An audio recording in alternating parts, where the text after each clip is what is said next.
everyone has different ideas on tire pressures, but I think it's one of the biggest performance, performance issues that people have. They pump, especially with tubeless tires, they pump them right up, and they wonder why their control is all over the show. So what about tire pressures? Yeah, tire pressures are very, very important.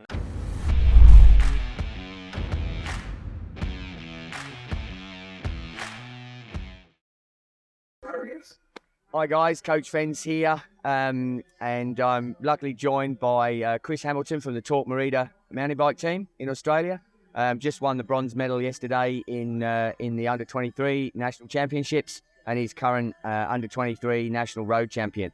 So Chris works as a mechanic as well, and has been working on bikes for many, many years. And some of the things that we need to learn and understand about mountain biking, especially how to set your bike up.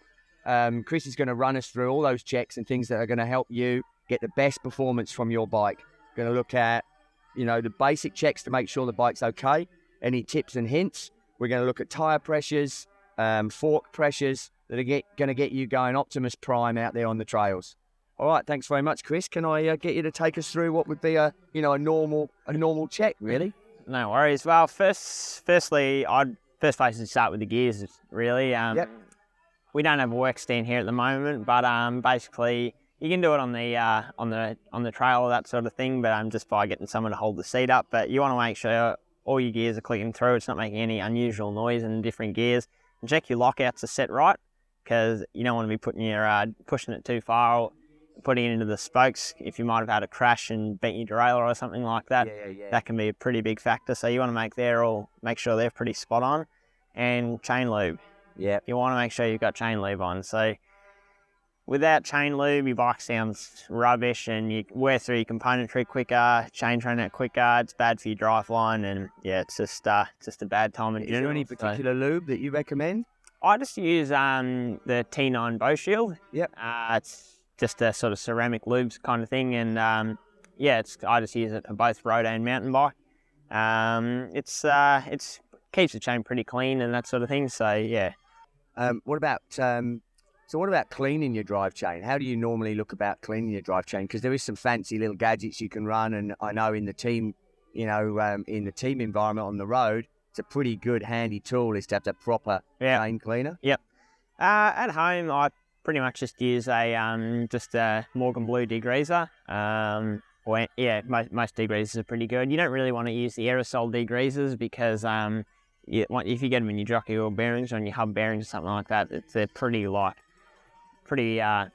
harsh, so it dries all the grease out. You don't really want to be doing that. But yeah, just a degreaser from any local bike shop, and then I just use just one of the brushes that you use to scrub the dishes. Just for using cleaning plates or something like that, and put a coating on. You can use it, or if you've got if you haven't got an aerosol or a spray one, you can apply it with like an old paintbrush or something like that. Just make sure it's covered the chain and the cassette, and then let it sit for a bit, give it a scrub, and then just hose it off with the normal garden hose, because you don't really want to be using high pressure like gurneys and that sort of thing, because again the water just gets in everywhere it shouldn't be. So yeah.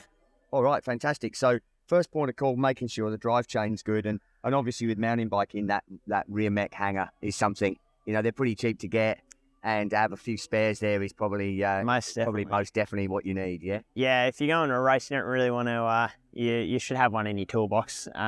Even out trail riding, or just you're doing a stage race or something like that, put one in your saddle bag, and you never know when it might save your day. But I think now a lot some companies are doing like just generic hangers, so they kind of bolt onto any they bolt onto a lot of not so sure about through axles, but for the quick release ones, if you run into trouble on your road bike or something like that, you can bolt one of them on, and they'll get you home. They're not ideal, but it's better than walking. Yeah, good idea. Yeah. Will you also always carry a spare link for your chain? Yep. Yeah, so I actually I keep on the mountain bike, I usually keep one tucked under the straps on my Garmin mount. Yep. So there's just the little O-rings there, tuck one underneath there, and you've always got it. Good idea. Fantastic. So drive chain's done. We've looked at things to get you out of trouble on the trail when you're out there, or if you're in a race situation.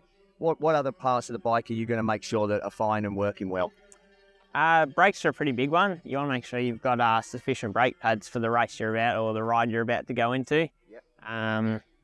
These the Stream Guide ones.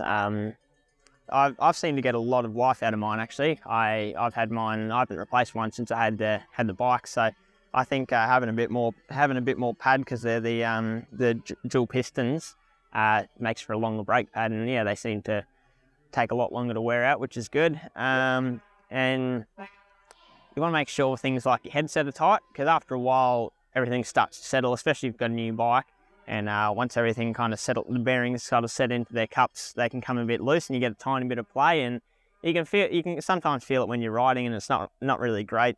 And it'll eventually it can do some damage to the inner cups because the bearing's constantly sliding on the against the cup. How would you check that? Is there a method that you'd use to check? Yep. See? So it's pretty easy. Just grab the front brake and move the bike. Just push it forward, and you can feel straight away if it's moving or not. So it's all right. So brakes obviously need to get checked. And again, from a stage race perspective, making sure, I know doing the Absa Cape Epic a few years ago on a cataclysmic 8-hour day in the saddle, we put the pistons through into the rotors because the pads were gone, and everyone did that, and there were no brake pads anywhere to be found. So it was a disaster. So thinking about those things, having brake pads, those little things when you go into a race situation mean that you're not going to be faced with not being able to continue after you paid the money to get there. So little things that you need to think about. Now, what about tyre pressures, Chris? I know that, everyone has different ideas on tyre pressures, but I think it's one of the biggest performance issues that people have. They pump, especially with tubeless tyres, they pump them right up, and they wonder why their control is all over the show. So what about tyre pressures? Yeah, tyre pressures are very, very important. The tyres that I use, and most of us on the Talk Marine team, most of us just won the Schwalbe Rocket Racing Ralph, sorry. I run mine at about, for a race like this, I'd probably run my front at about 20 PSI and the rear about 22 sort of thing. Yep. I think because the rear traction isn't quite as vital on a course like this. There's not a lot of slippery uphill sections and that sort of thing. So having that a couple of extra PSI just in the rear wheel helps with that a little bit more peace of mind. And I know when I'm training in Bendigo, we have a lot of rocks. Yep. So I run mine a bit high there. I might run the front at about probably 23 and the rear maybe 25 because it's not worth putting a big dent in your rim out training. So yeah, absolutely. So sort of 20 normal sort of situation, slightly lower in the front. That's obviously to get that little bit more ability for that tyre to conform. Yep. And get that better cornering ability without washing out the front. Yep. Yeah. And do you run a sealant inside your tyre? Yep. Yeah. So we just use the Schwalbe sealant as well. Yeah. Put about maybe 100 mils or so, just two cap fills. I, depending on what you're doing, but I usually just you always run a tiny bit more than recommended because it might be when it all starts to dry up eventually, there might be that last little bit that gets you home. So that's right. And that's something I know is a common problem that I see from riders is they put the sealant in, and a year later they think the sealant's still in the tyre and it's all dried up. Yep. And then they get a puncture or they have that big race they go to and there's nothing in there. So what sort of time frame would you normally be checking, and how would you do that? Well, I go through quite a few tyres sort of thing when you ride mountain bike a fair bit. So I don't often have a lot of issues with it drying up, but I know if I go away or don't touch it for a month or something like that, you come back and you do forget about it. I admit I've done it before, but you probably want to be checking every 2 months, I'd say. Yeah. Yeah. And what? Just get the tyre off the bike. Yeah, you can. Yeah, or you can generally just lift up and you can hear it shaking inside. Yeah. So that's some of your best way. And when it's as easy as that, you may as well check it like nearly every ride. But if you just to make sure, if you want to pop a part of the bead off and just have a look in the tyre, and because there might be a big ball of sealant in there after a while too, that sometimes happens. So yeah, for sure. Yeah, for sure. And those tyre pressures we were talking sort of 20, 22. are you allowing that to drop down? Because remember, you've got to get that bead seated, haven't you? Got to make sure the bead is seated on a tubeless tyre. Yep. And then you would let it down and then repump it up to the right tyre pressures. Yeah, so sometimes you have to pump them up to about 40, 50 psi. Yeah. And then depending on how long I've got, but I usually just leave them to sit overnight at that pressure and let the tyre settle, and then let it down for when you want to go for a ride. Yeah, fantastic. So other thing that I know people will be really interested in is obviously, you're running with the team. We're running the RS1s. Is that right? Yep. They're the upside down fork. They're not the classic fork in sense that most people might have. Big through axle on them, really, really stiff in the front end, but the concept's exactly the same. So what sort of tips or hints can you give for people to run with their suspension setups? Well, you want to be running about 30%, 30% sort of sags when you sit on the bike. So if you've got a dual suspension bike, they usually have a little O-ring, so you can set it when you sit, have all your weight on the bike, and then get someone to check it. Yep. So you slide the O-ring up right against the seal, and then you see how far it's moved down. So again, with this one, it's got the seal there, so when you sit on it, it goes down, and you want to have it sitting about there, sort of thing. And then if you want to start getting technical, the RockShox RS1s, you can put tokens in it in the air chambers, so then you can run a lot sort of plusher forks, and it gets sort of tighter. The more tokens you have, the tighter it gets. Like the firmer it gets, the more the fork slides up, sort of thing. So you can afford to have it quite plush, just riding along, and then when you need it, the air gets compressed and stops the fork from bottoming out. So I run about 80 psi in my forks, and 2 tokens. 2 tokens. Yep. Yeah, fantastic. I mean, that's a really great feature, isn't it? I think of the newer forks is that you can have that small bump compliance and be really, really great on the little stuff, which makes it feel really smooth. But boom, you take the big hit and it doesn't bottom out because it ramps up the compression as you get towards the bottom of the stroke. Yep. Especially with forks as stiff as these, there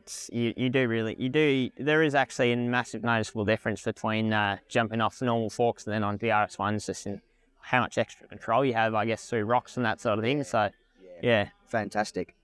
Any other things that you would be thinking about? I mean, obviously most people are running with a clipless pedal system, whether it's a, SBD or whether it's Crank Brothers, etc. And I know that I've just had some people come in to do some bike fitting, and it was our first time in clipless pedals, and I know very well from my wife, we really wound them off to make sure that there was that ease of being able to get the foot out. And people go, I'm just going to pull my foot out. Look, the reality of it is, even with them wound off, you shouldn't really be pulling. No, unless you're pulling your foot on like a funny angle or something like that. That's really the only way. But but other than that, checks. You just want to make just your basic things. Just make sure your quick release or your through axles are tight. Yep. And then just carry like a T25 tool. That's what most bolts are on our Maritas with the screen group set, and just do a quick bolt check. It takes 2 minutes, and you're pretty reassured, because I think a lot of us would have been there when your rear cable comes loose or something like that in the middle of a race, and then you got to get home in your biggest gear. It's not a good time. No, not Optimus Prime. No. Last thing I was going to think about, which I think is a really good thing to mention, I think is that nowadays with the 1x11s, which a lot of people are running, that rear cluster is very, very expensive. Yep. And a chain, less so. Yes. Most people, and it's an absolute classic I've seen so many times, and they probably come into the shop. Yep.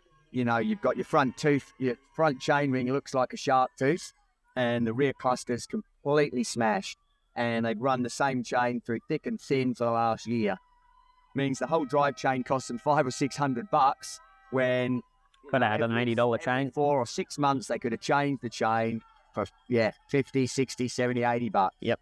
And it saves your drive chain. So that's something you really need to think about. And testing your chain, you just need a chain tool. Yeah, just a chain checker. A lot of companies, a lot of manufacturers do them. But if any local bike shop, if you just pop in to say, "Can you guys check my chain?" they'll be. Well, I know we are definitely more than happy to do it. And it's more than, it's definitely worth the effort, because and then you get some people that you kind of tell them their whole drive line's rooted, but they don't really want to believe it.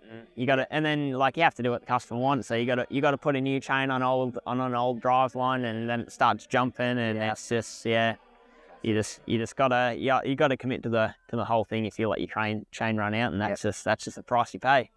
Fantastic. Look, thanks very much, Chris. I'm sure there's some really great stuff that people can take away to get into their next race or next event. And superb. Thanks very much. Thank you. Catch you out on the trails, guys. Bye-bye.